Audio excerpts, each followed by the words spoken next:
mudanças, eu diria, relativamente simples que o Brasil precisa.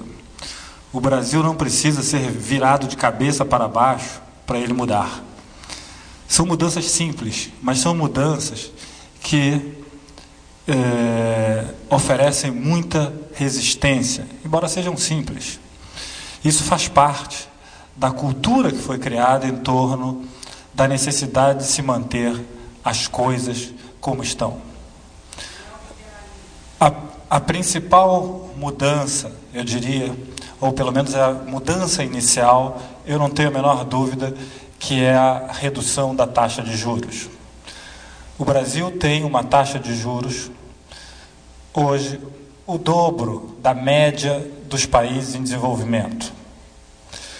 E chegou a esses 14,75% ou 15% de taxas de juros através de um mecanismo simples, que são, na verdade, as reuniões do tal Comitê de Política Monetária. Ou seja, aquele comitê se reunia mensalmente e elevava a taxa de juros. Agora reúne a cada 45 dias e toma decisões sobre a taxa de juros.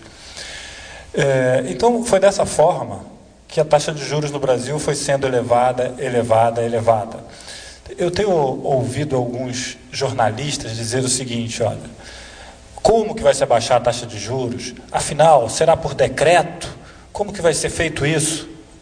Ora, com as reuniões do Comitê de Política Monetária, aqueles que só sabem fazer a taxa de juros subir devem ser substituídos por outros que sabem fazer a taxa de juros cair. É a mesma decisão, a mesma reunião, no mesmo lugar. É só no lugar de votar que a taxa de juros vai para cima, votar que ela vai para baixo. Você não tem que fazer nenhum decreto presidencial, não tem que fazer nenhuma medida provisória, não tem que fazer nenhuma grande intervenção. Ou seja, não é preciso virar o país de cabeça para baixo para se reunir de terça para quarta-feira em Brasília, 6 ou 7 diretores do Banco Central, e tomar a decisão de que a taxa de juros vai começar a cair. É isso, é simples, é tão simples cair quanto foi simples elevá-la. E, portanto, nós temos que sair dessa armadilha que é manter o país com uma taxa de juros elevada. Taxa de juros elevada faz mal para a sociedade em vários aspectos. Faz mal para o governo, porque não tem recursos para investir quando tem que pagar juros elevados sobre a dívida pública. Faz mal para o empresariado que não investe construindo uma fábrica, porque mais vale a pena ter um título público, ter uma aplicação no banco e, portanto, não gera empregos. Faz mal, daqui a pouco eu vou explicar por quê, faz mal, inclusive, para a defesa faz mal para, diria que, esse é um ponto um pouquinho mais delicado, mas eu diria o seguinte: uma taxa de juros alta dificulta a defesa do nosso balanço de pagamentos. Tá? Ou seja, crises que nós já tivemos nesses anos, de 2005 até 2002, tivemos 6 crises cambiais. Nós estamos, de novo, sujeitos a ter novas crises. Depois eu vou explicar por quê, porque temos uma taxa de juros elevada.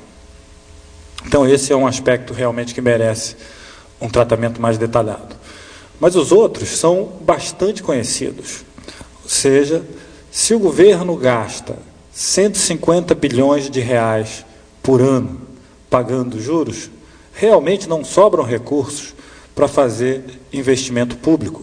Investimento público em infraestrutura está da ordem de 0,4%, 0,5% do PIB, ou seja, em torno de 7 bilhões.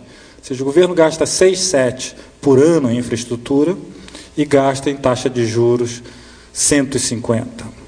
Gasta em educação 15 e gasta em taxa de juros, pagando juros 150. Gasta em saúde 30 e paga 150 de juros. Ou seja, nós temos que ter 10 anos de educação para ter 1 ano só de juros. 5 anos de saúde para ter 1 ano só de juros. Então, essa situação realmente comprime o orçamento público, impede o governo de fazer investimento público. O que o governo gasta em infraestrutura hoje, se ele gastar isso por 20 anos, equivale ao que ele gastou em um ano somente pagando juros.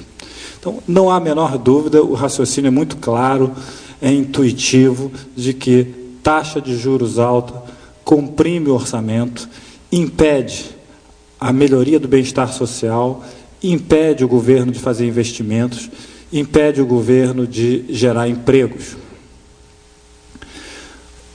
Para os empresários, também faz mal e acaba, em consequência, fazendo mal para os trabalhadores. Por quê? Porque, obviamente, que com uma taxa de juros de 15%,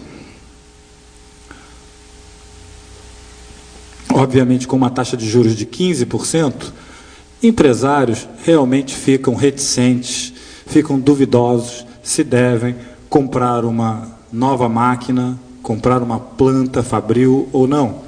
E, em geral, a decisão é comprar papéis, ativos financeiros, porque esses rendem e não tem risco.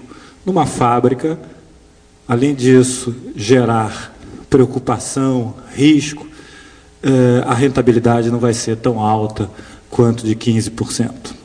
Então, isso trava o investimento privado, essa taxa de juros alta, e impede a geração de empregos.